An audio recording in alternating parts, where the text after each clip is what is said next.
probably safe to say that being Estonian has impacted my life so much, like in a positive way. A lot of the best things that I enjoy so much came from being Estonian.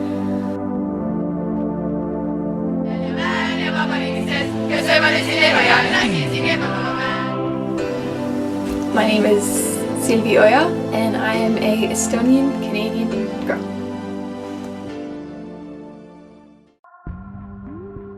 One memory I will never forget was when a substitute teacher at my school a couple years ago, he asked me, he said, your last name, it's not anything typical. And he said, well, where are you from? And I said, well, my parents are from Estonia. Well, my mother is, my father is Estonian. And so am I.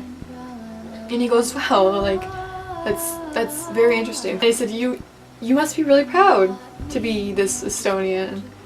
And I was like, yeah, I am. And I didn't really think anything else of it.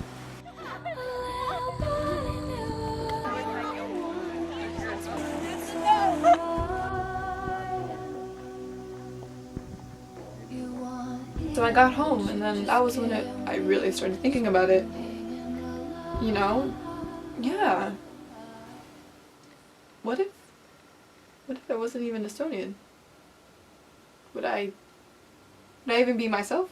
Would I even be here? Tristan! What? I can't see! Estonia. I only have... Happy camper.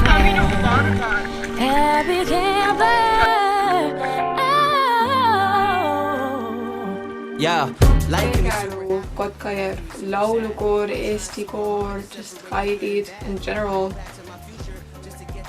It wouldn't have happened if I wasn't Estonian.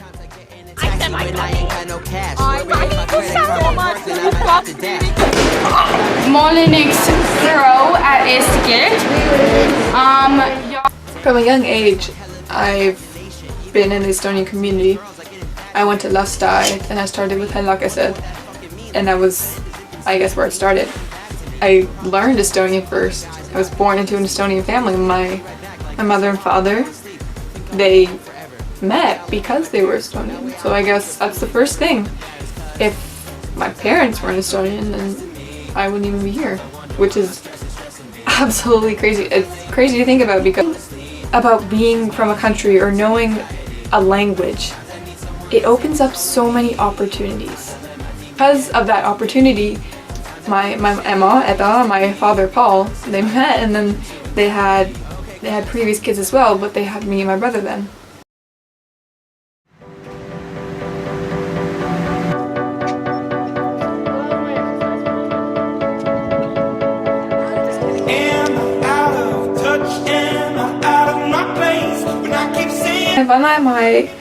Vanaema is always has been one of my biggest inspirations.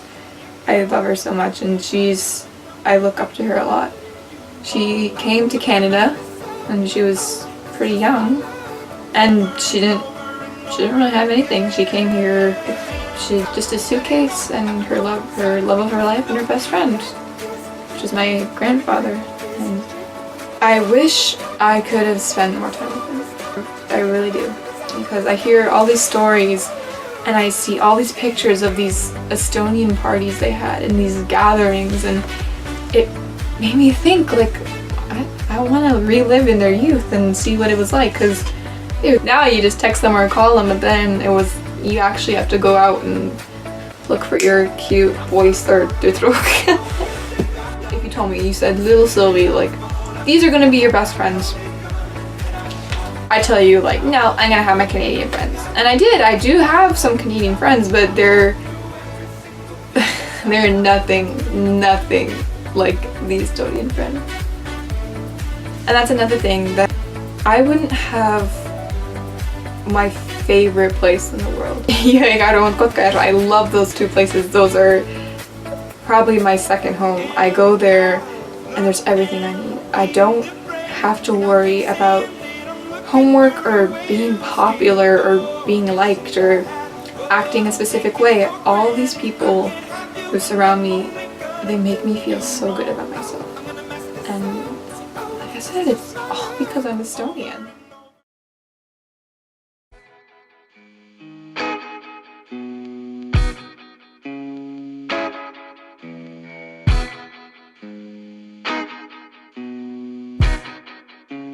So what I learned from just my thought, just from lying in my bed and thinking about it, I thought of all these things that wouldn't happen if I wasn't Estonian.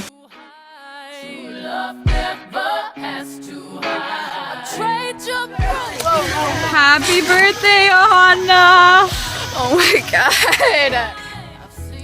So I just got back from Lake Woodiloka. I'm sitting in my car right now. The purpose of this video I'm making was to show how much I love being Estonian and how much it means to me. And we're coming back, and it was then I realized how much just being able to speak a different language and being from a different country, how much it means to me.